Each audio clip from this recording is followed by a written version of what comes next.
Bismillahirrahmanirrahim. Alhamdulillah wassalatu wassalamu ala nabiyyina Muhammadin wa ala alihi wa ashabihi wa man tabi'ahum bi ihsanin ila yaumiddin, amma ba'd. Kita lanjutkan pelajaran kita dari kitab Al-Muyassar fi Ilmi Nahwi. Kita sekarang telah sampai pada halaman yang ke-17. Pembahasan mengenai fi'il. Ya, untuk isim telah kita bahas pada video-video yang sebelumnya. Sekarang kita akan mulai masuk pembahasan tentang fi'il. Sebagaimana yang telah kita pelajari kemarin, bahwasanya al-kalimatu atau kata dalam bahasa Arab terbagi tiga. Yang pertama ismun, isim. Yang kedua fi'lun, fi'il. Dan yang ketiga harfun, huruf. Nah, sekarang kita akan mempelajari secara lebih rinci pembagian kata yang kedua, yaitu fi'lun, fi'il. Fi'il ini kalau dalam bahasa Indonesia kita sebut dengan kata kerja. Itu secara ringkasnya, itu kata kerja. Nah, dan ketika kita berbicara tentang fi'il, ya, kalau kita berbicara tentang fi'il, biasanya fi'il itu tidak terlepas dari dua perkara, atau biasanya fi'il itu terikat dengan dua perkara pada hukum asalnya, yaitu yang pertama pelaku pekerjaan, atau dalam istilah nahwu disebut dengan fa'il, pelaku pekerjaan. Karena yang namanya kerjaan itu kan pasti ada pelakunya. Kemudian yang kedua terkait dengan waktu pengerjaan. Yang namanya pekerjaan itu pasti ada waktu kapan seseorang melakukan pekerjaan tersebut. Apakah dilakukan pada waktu yang lalu, atau dilakukan pada waktu sekarang, ataukah dilakukan pada waktu yang akan datang. Jadi ini biasanya fi'il pada hukum asalnya itu terkait dengan dua hal ini. Pelaku pekerjaan atau fa'il. Yang kedua, waktu pengerjaan. Ya, kapan dikerjakan pekerjaan tersebut. Nah, sekarang di sini lihat di halaman 17 berkata penulis fil af'ali. Fil af'ali. Pembahasan tentang al-af'al, fi'il. Al-af'al itu jamak taksir dari fi'lun. Nah, di sini beliau memulai dengan pembahasan yang di sini tidak beliau sebutkan judulnya, ya, tidak sebutkan secara lebih rinci apa pembahasannya. Nah, kalau bisa kita kasih judul di sini, mungkin judulnya adalah fi'il ditinjau dari waktu pengerjaannya. Fi'il ditinjau dari waktu pengerjaannya. Ya. Fi'il itu kan kata kerja, berarti ada waktu mengerjakannya. Nah, ini berarti kita sebutkan tadi fi'il itu terkait dengan dua, pelaku pekerjaan, yang kedua waktu pengerjaan. Nah, di sini kita akan bahas fi'il ditinjau dari waktu mengerjakannya. Sebuah fi'il atau kata kerja itu ditinjau dari waktu mengerjakannya itu ada tiga. Yang pertama al-fi'lul madhi, kata kerja waktu lampau, ya, yang pekerjaannya telah dilakukan waktu lampau, seperti itu. Yang kedua al-fi'lul mudhari'u, kata kerja waktu sekarang atau yang akan datang. Dan yang ketiga fi'lul amri, kata kerja perintah. Nah, nanti akan dibahas satu persatu ini pada tempatnya. Yang pertama di sini akan dibahas dulu al-fi'lul madhi. Fi'il madhi, kata kerja waktu lampau. Beliau mengatakan al-fi'lul madhi huwa fi'lun dalla ala hadatsin fi zamanil madhi. Fi'il madhi adalah fi'lun, suatu kata kerja, dalla yang menunjukkan ala hadatsin, atas suatu kejadian atau suatu pekerjaan, fi zamani, pada waktu al-madhi, yang telah berlalu. Ya, berarti kalau kita ringkasnya, fi'il madhi itu kata kerja waktu lampau. Berarti pekerjaan itu telah dilakukan, ya, telah berlalu. Kalau istilahnya dulu kalau kita pernah belajar bahasa Inggris namanya apa? Past tense. Past tense, kata kerja waktu lampau. Mungkin begitu. Mislu, contoh, kataba. Ini fi'il madhi, kataba ini, karena menunjukkan suatu pekerjaan yang terjadi di waktu yang telah berlalu. Artinya telah menulis. Makanya kita harus gunakan kata telah. Karena sudah terjadi kejadian menulis ini. Kejadian menulis ini sudah terjadi. Kataba, telah menulis. Fataha, ini juga fi'il madhi, telah membuka. Qara'a, telah membaca. Jalasa, telah duduk. Syariba, telah minum. Nah, ini contoh-contoh fi'il madhi, kata kerja waktu lampau. Nah, ini pembahasan pertama, fi'il ditinjau dari waktu pengerjaannya, fi'il madhi. Kemudian fi'il madhi ini jika ditinjau dari pelakunya, dari fa'ilnya, dari pelaku pekerjaan tersebut. Karena sekali lagi yang namanya pekerjaan pasti ada orang atau sesuatu yang mengerjakannya. Nah, fi'il madhi ini kalau ditinjau dari pelaku pekerjaannya itu ada dua. Lihat di bawah itu al-fi'lul madhi. Ini kasih tulisan di situ jika ditinjau dari pelaku pekerjaannya. Ada dua. Yang pertama ma'lumun. Ma'lumun itu artinya yang diketahui. Maksudnya yang pelaku pekerjaan tersebut diketahui. Kemudian yang kedua majhulun. Majhulun artinya tidak diketahui. Artinya yang pelaku pekerjaan tersebut tidak diketahui. Ya, pelaku pekerjaan dari fi'il madhi ini tidak diketahui atau tidak disebutkan. Atau tidak disebutkan. Itu disebut fi'il madhi majhulun. Ya, fi'il madhi, al-fi'lul madhi al-majhul, yang tidak diketahui atau tidak disebutkan. Nah, contoh dilihat di situ yang ma'lumun dulu. Yes, contohnya seperti yang di atas itu. Itu semua yang fi'il madhi yang pelakunya diketahui atau diketahui, ya. Contoh kataba, telah menulis. Bentuknya kataba, telah menulis. Fataha, telah membuka. Sa'ala, telah bertanya. Nah, biasanya dalam kalimat kalau fi'il madhinya seperti ini bentuknya ma'lumun, biasanya fa'ilnya itu diketahui. Contoh, kataba Muhammadun ad-darsa.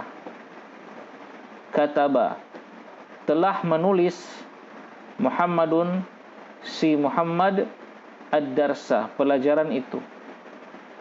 Nah, dalam contoh kalimat ini kita tahu pelaku pekerjaan menulis itu siapa?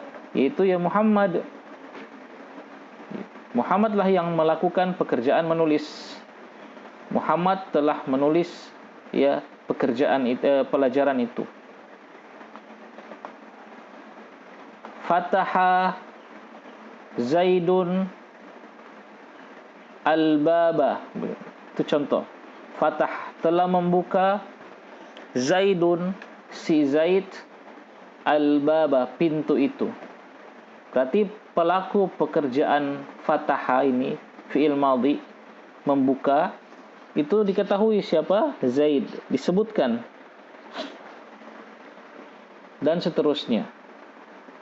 Sa'ala, ini juga fi'il madhi yang maklum, diketahui pelakunya. Tapi ya diketahui pelakunya itu maksudnya nanti ada dalam satu susunan rangkaian jumlah mufidah atau kalimat yang sempurna. Nah, bentuknya fi'il madhinya seperti ini. Contoh lagi, syariba, telah minum, qara'a, telah membaca, fahima, telah memahami, doroba, telah memukul, qatala, telah membunuh, nadhara, telah melihat, nasara, telah menolong, qatafa, telah memetik, ghalaqa, telah menutup.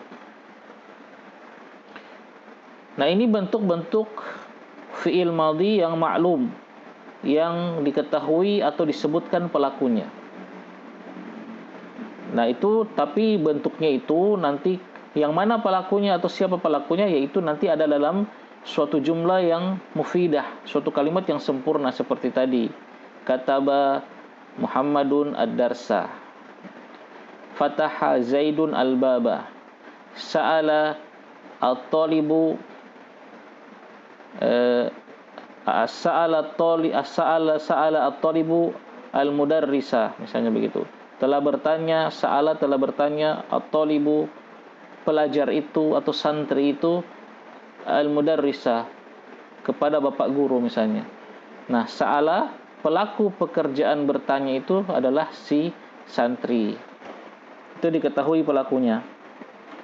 Adapun yang majhul, yang tidak diketahui pelakunya atau tidak disebutkan pelakunya dalam kalimat yang mufidah, dalam jumlah yang mufidah itu.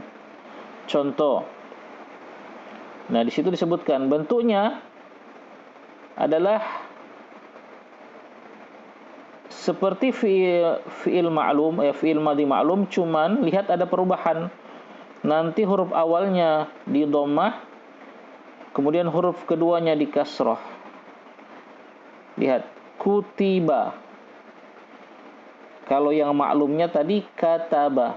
Kalau majhulnya bentuknya sudah berubah kutiba. Artinya telah ditulis, seperti itu. Contoh kalau dalam kalimat kutiba ad-darsu, telah ditulis pelajaran itu. Siapa pelaku penulisnya? Ya majhul, tidak diketahui.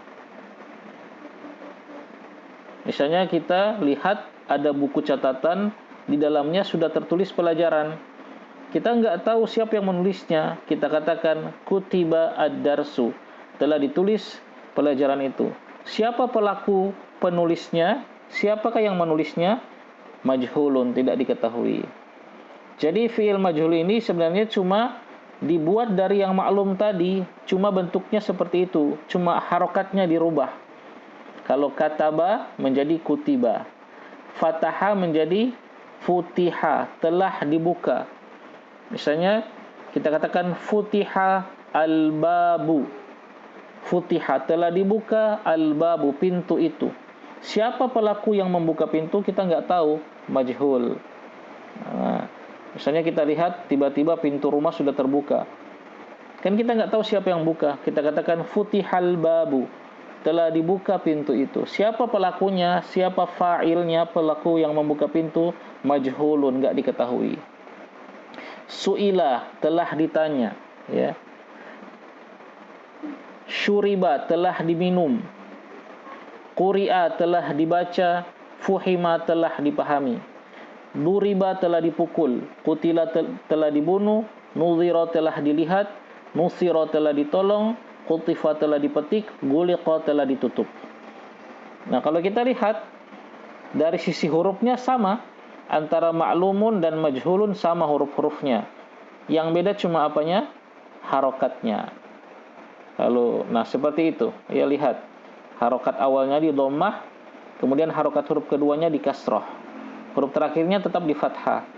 Ya, kataba jadi kutiba, fataha jadi futiha, su'ila jadi sa'ala jadi su'ila, syariba jadi syuriba, qara'a jadi quri'a, fahima jadi fuhima, dan seterusnya. Yang seperti itu. Jadi ini fi'il jika ditinjau dari pelaku pekerjaannya. Ada yang ma'lumun, yang diketahui pekerjaan pelakunya atau disebutkan pelakunya. Ada yang majhulun, tidak diketahui pelakunya atau tidak disebutkan pelakunya dalam suatu jumlah mufidah dalam satu kalimat yang sempurna.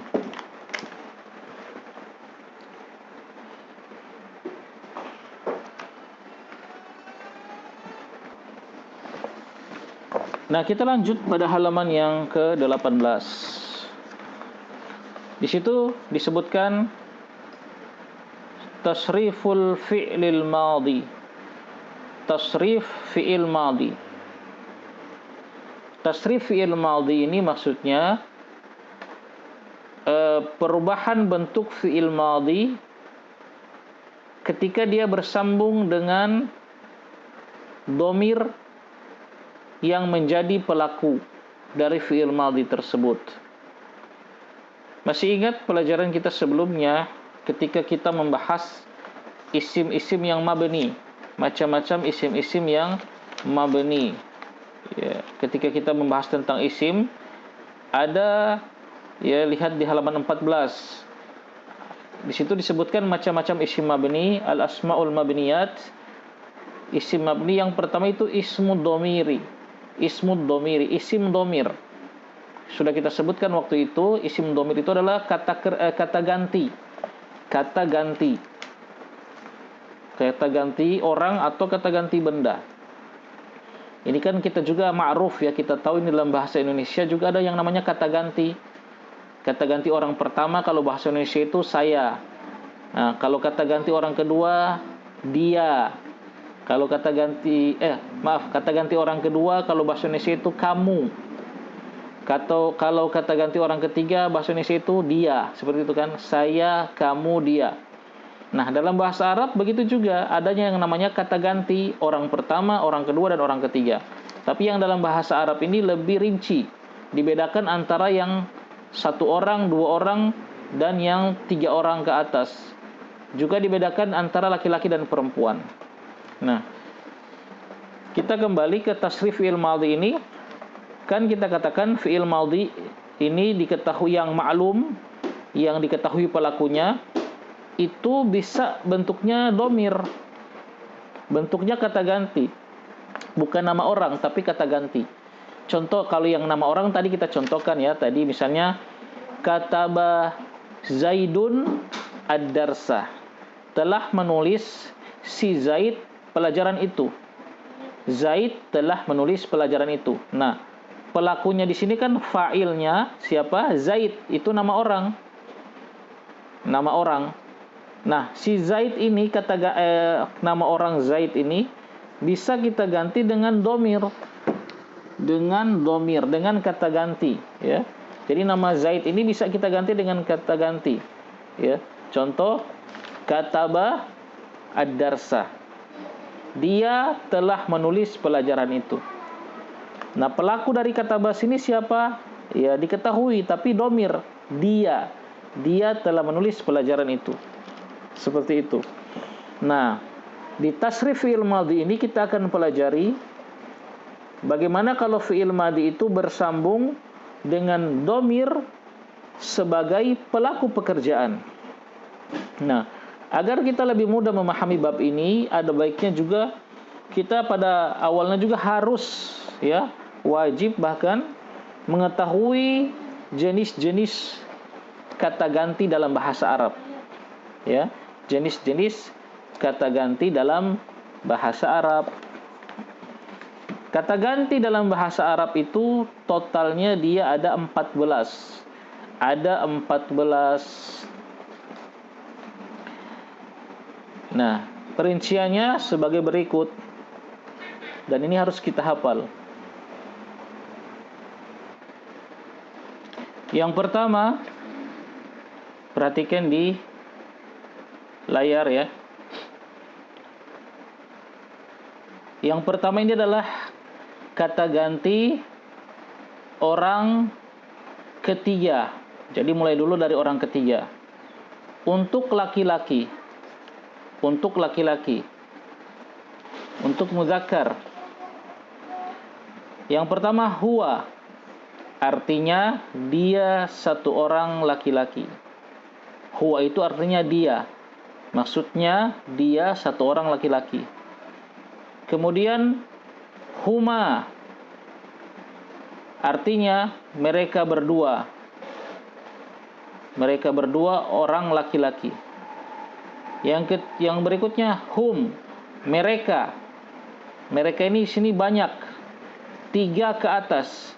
Mereka banyak laki-laki. Ini kata ganti orang ketiga untuk laki-laki. Kemudian yang untuk perempuan, orang ketiga perempuan. Hiya, dia, 1 orang perempuan. Huma, mereka berdua orang perempuan. Hunna, mereka banyak perempuan. Berarti 3 ke atas, ya, jamak. Nah, ini 6 domir orang ketiga. Huwa huma hum, hiya huma hunna. Kemudian sekarang kata ganti orang kedua. Untuk laki-laki, anta, kamu, 1 orang laki-laki. Antuma, kalian berdua laki-laki. Antum, kalian banyak laki-laki. Banyak di sini berarti 3 ke atas.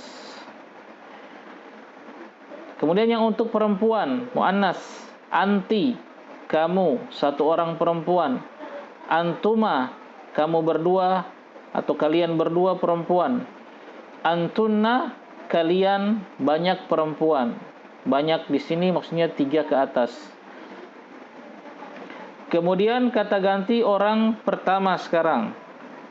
Ini hanya ada 2. Ana, artinya saya. Ini untuk laki-laki dan perempuan sama. Kemudian yang kedua, nahnu, artinya kami atau kita. Ini juga sama untuk laki-laki perempuan sama. Nah, ini adalah kata ganti dalam bahasa Arab. Ya, ada 14 ini. Tidak ada yang ke 15, tidak ada. Cuma 14. Dan ini harus kita hafal semua. Orang ketiga, laki-laki, huwa huma hum.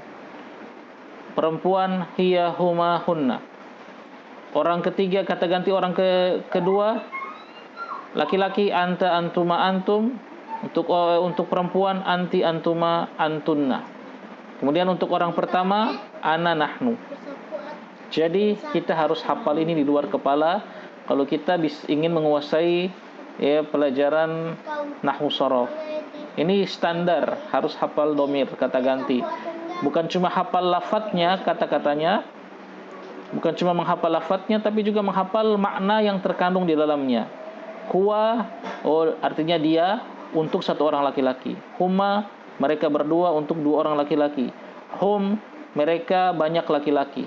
Dan seterusnya. Harus kita hafal dan tahu maknanya. Huwa huma hum, hiya huma hunna, anta antuma antum, anti antuma antunna, ana nahnu.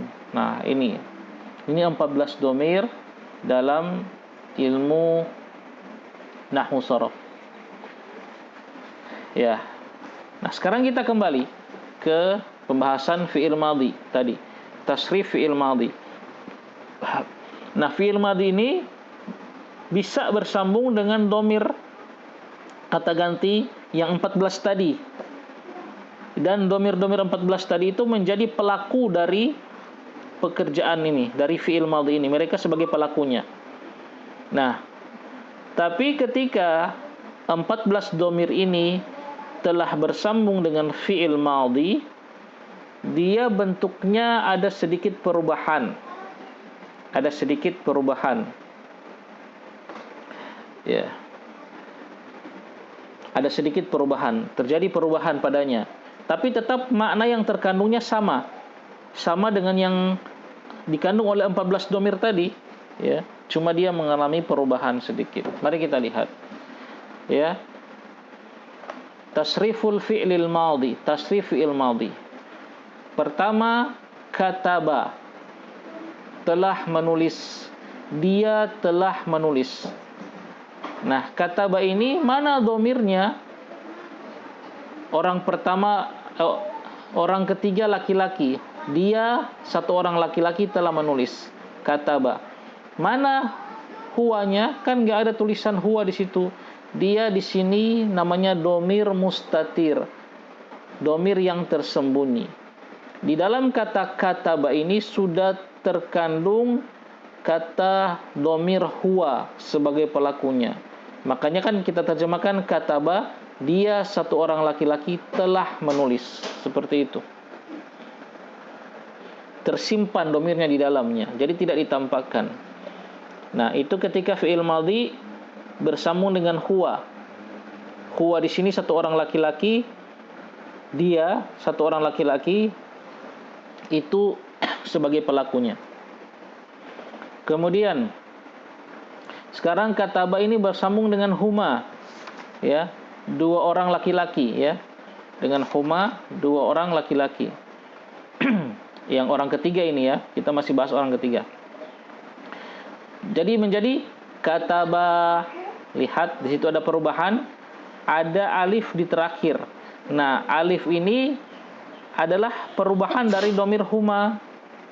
Jadi huma tidak tertulis lagi, tinggal ditulis bentuknya alif. Kataba. Artinya apa? Mereka berdua laki-laki telah menulis. Nah, itu kan huma tadi kan? Huma, mereka berdua laki-laki. Berarti kataba, mereka berdua laki-laki telah menulis. Sekarang hum. Hum bersambung dengan kataba menjadi katabu. Lihat di situ bentuknya adalah waw yang setelah itu ada garis, ada alif. Nah, mana humnya itu telah berubah menjadi huruf waw itu. Katabu. Artinya mereka banyak laki-laki telah menulis. Itu untuk laki-laki. Lihat lil muzakkar. Kemudian fi'il madhi bersambung dengan kata ganti atau domir orang ketiga untuk perempuan. Lihat katabat. Katabat. Ini bersambung dengan hiya, berarti kan dia satu orang perempuan telah menulis. Mana hiyanya? Ya, tidak ditampakkan. Namanya domir mustatir. Ya. Nah, di belakangnya itu ada tak yang disukun, ya. Itu adalah hanya untuk membedakan antara laki-laki dan perempuan. Kalau kataba tidak ada tak di akhirnya, itu artinya pelakunya berarti huwa, dia satu orang laki-laki telah menulis. Kalau ada taknya, katabat, berarti dia satu orang perempuan telah menulis, begitu. Nah, tak yang terakhir itu disebut dengan ta'u ta'nits, ta'u at-ta'nitsi, tak ta'nis, tak yang menunjukkan pelakunya itu perempuan. Sekarang bersambung dengan huma yang mereka berdua perempuan. Katabata. Nah, itu. Di situ juga ada alif isnain, ada huruf alif. Huma telah berubah menjadi alif situ. Artinya mereka berdua perempuan telah menulis. Kemudian bersambung dengan hunna. Katabena. Mana hunnanya? Itu menjadi huruf nun saja di terakhir itu. Katabna. Artinya mereka banyak perempuan telah menulis. Nah, itu lihat lil muannatsi untuk perempuan. Kemudian ada tulisan situ ghaibun. Artinya ini domir orang ketiga, kata ganti orang ketiga. Jadi ghaibun itu artinya kata ganti orang ketiga, seperti itu. Jadi kalau dalam bahasa Indonesia istilahnya kata ganti orang ketiga, kalau dalam bahasa Arab namanya domir ghaib. Domir ghaibun. Nah, sekarang yang fi'il madhi di bawahnya, fi'il madhi bersambung dengan domir yang orang keberapa? Kedua. Ya. Yang orang kedua. Yang pertama orang kedua yang laki-laki dulu. Apa? Anta. Kamu satu orang laki-laki. Bagaimana? Menjadi katabata, ya. Kataba bersambung dengan anta menjadi katabata. Artinya kamu satu orang laki-laki telah menulis. Nah, anta menjadi tinggal di situ muncul ta, huruf ta yang di fathah, katabata. Domirnya anta telah berubah menjadi ta di situ. Sekarang yang dua orang, katabtuma. Kamu berdua laki-laki telah menulis. Antuma jadi tuma situ. Kemudian yang banyak antum, katabatum. Kalian banyak laki-laki telah menulis. Nah, itu. Kemudian yang bersambung yang perempuan sekarang, orang kedua perempuan, anti bersambung dengan kataba menjadi katabati. Kamu satu orang perempuan telah menulis. Kemudian antuma, katabtuma, kamu berdua perempuan telah menulis. Kemudian antunna, katabatunna. Lihat, katabatunna, kalian banyak perempuan telah menulis. Lihat, itu lil muannats. Nah, ini disebut apa? Mukhatabun. Lihat di situ ada tulisan mukhatabun. Domir mukhatab artinya orang kedua. Kalau dalam bahasa Indonesia kata ganti orang kedua. Kalau dalam bahasa Arab domirun mukhatabun. Kata ganti mukhatabun, orang kedua. Tuh, mukhatab. Sekarang yang bersambung dengan orang pertama. Ana nahnu ya, ana nahnu, orang pertama. Kataba bersambung dengan ana menjadi katabtu. Ya, jadi ananya itu saya itu sudah hilang berubah menjadi tu. Katabtu, saya telah menulis. Ya. Kemudian nahnu menjadi apa? Katabna, panjang. Katabna artinya kami telah menulis. Nah, untuk domir orang pertama ini katabtu dan katabna sama antara laki-laki dan perempuan bentuknya. Lil mudzakkar dan lil muannas itu sama. Kemudian dia dinamakan mutakallim. Artinya kata ganti orang pertama. Jadi kata ganti orang pertama itu dalam bahasa Arab istilahnya domirun mutakallimun, domir mutakallim. Begitu. Nah, ini tasrif dari fi'il madhi yang bersambung dengan domir, dengan kata ganti, yang mana domir-domir tersebut sebagai pelaku pekerjaan. Nah, ini pun harus kita hafal lafadznya dan juga hafal maknanya. Kataba, dia satu laki-laki telah menulis. Kataba, mereka berdua laki-laki telah menulis. Katabu, mereka banyak laki-laki telah menulis. Katabat, dia satu orang perempuan telah menulis. Katabata, mereka berdua perempuan telah menulis. Katabena, mereka banyak perempuan telah menulis. Iya. Kemudian katabeta, kamu satu laki-laki telah menulis. Katabetuma, kamu berdua laki-laki telah menulis. Katabetum, kalian banyak laki-laki telah menulis. Katabeti, kamu satu orang perempuan telah menulis.